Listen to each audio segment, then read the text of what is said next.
Hi, everyone. So, this is my classroom inclusion plan for the final project for our class. I had a lot of fun making this. So, oh, okay. So, for my children's literature plan, I chose the book Out of My Mind by Sharon M. Draper. And it's narrated by Melody, who is a 10-year-old with cerebral palsy. She's in a wheelchair and is unable to speak. And she feels as though she's going out of her mind as she has so much to say, but no ability to do it.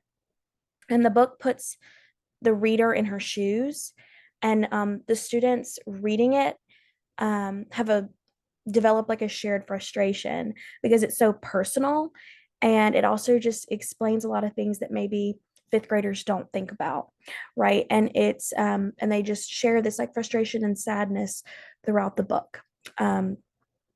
So students will be writing in reflective journals about how the story makes them feel, what challenges them, and what they relate to.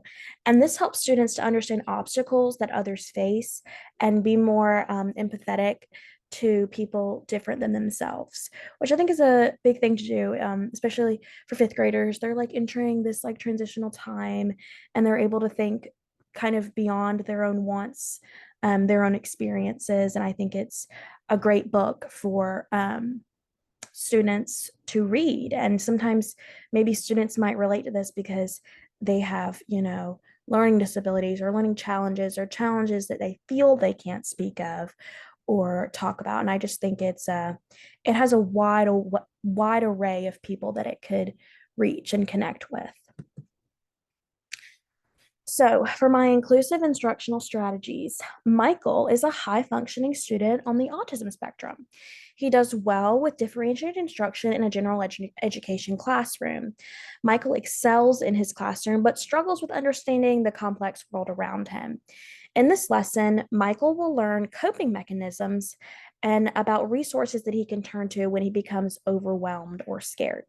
So, for a lot of students, children, people with autism, the world is kind of crazy, right? It's kind of like there's so much going on, and it's hard to understand the complexity of things. And I think we can all relate to that, but it's amplified for people who have autism. So I found the social stories very helpful in this. So it's social stories are visual or written explanations and short and simple stories that are used to explain to a child what to expect in the future, to decrease anxiety, teach rules, or even demonstrate social cues. So for this particular example, I used the Autism Speaks slideshow about when a bad person hurts other people. And I think this is really important because, like, this is something that everybody struggles with. They're like, why do bad people do bad things? Why are bad things? And if, especially for like, I don't like, it's hard for us to understand it because we're not, or we like to think we're not bad people. But for people with autism, this is a very complex issue, especially because sometimes people who have autism um, can be trusting or read too much into stuff or um, not think about it in a way that they should. So I'm going to explain it better. Let's get into it. So for Michael, I would show him this slideshow, and it says sometimes a bad person tries to hurt people with dangerous weapons. You may hear about this after it happens, and you may not know how to think or feel. So it's like they experience or they see something maybe on TV, and they're like, this is crazy. Why is this happening? And it just adds to the complexity of our world and um, them not understanding certain things. So it's scary to hear about and see pictures of it on TV. You may feel nervous, sad, or unsafe, and it's okay to feel like this.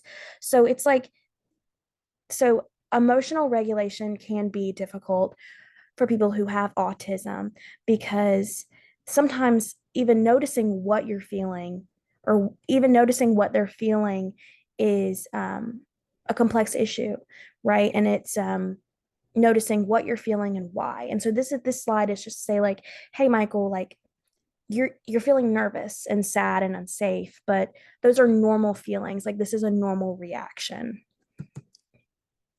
So, but it's okay to talk about it. Tell someone you trust if you feel unsafe. Um, they can help you to understand your feelings.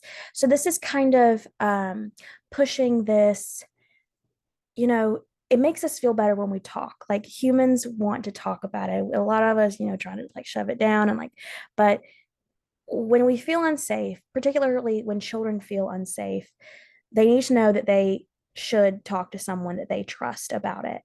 Um, because if they don't, that leads to more misunderstanding and fear. And if you talk to an adult or someone that you know, mostly I would say an adult. I would tell Michael an adult, because I feel like they know more to say than, say like their 13-year-old brother or something. But just to talk about it, and just to get a better understanding of what's happening and what they're feeling and what they can do about it. And that's what our next slide is about. So turn off the TV. Don't look at the pictures in the news. Instead, do things that make you feel calm, happy, and safe, like reading and coloring. So I might change this for Michael, or like student to student. Like, if I know that they like to play video games, or I know that they like to do puzzles, I would change it, so it's more personal to them. They can actually see, oh, I do like doing that. I will do that instead. Um, and it's just important to like, this is the beginning of like teaching them like how to set boundaries and how to like know when something is becoming too much, and that it's okay to walk away from it, um, which should actually be celebrated and a good thing to do, like to encourage them to just walk away if something's too overwhelming, um, because we don't want kids to feel so overwhelmed that they freak out, right? We want them to feel calm and safe. And if something is happening that is making them so scared, we should do everything we can to make them feel calm and safe. So when bad things happen, um, heroes like police, firefighters, and doctors help keep you and other people safe. So this is just a reminder, like, who you can trust in the community, like who you can turn to.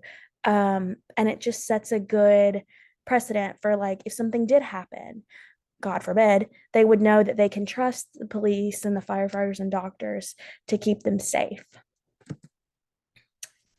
And I'll back up. I would also insert like pictures, or have like print out pictures of like people that Michael could trust, like a mom, his dad, his me, his teacher, um, his grandma, adults in his life that he can trust, and so he could know that he can turn to them when he's in a time of fear, or he's unsettled, or something isn't making sense and that's making him feel unsafe, that he knows he can turn to those people.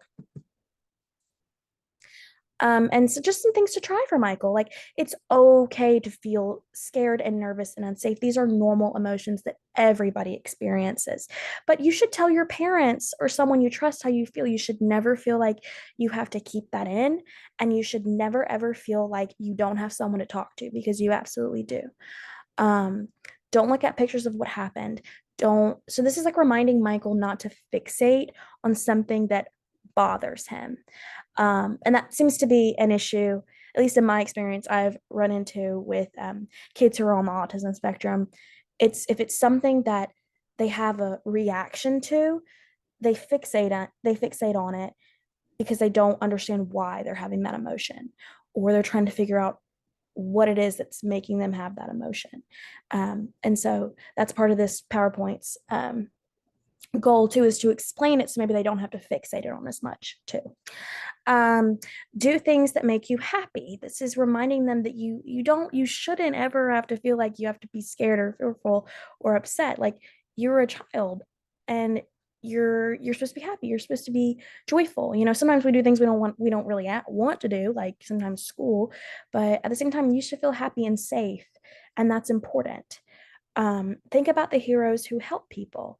So, like reminding them, like, hey, our resource officer at the school, he's someone you can trust. He helps people. Me, I help people. I help you learn, right? Like your mom helps you. Your mom feeds you dinner.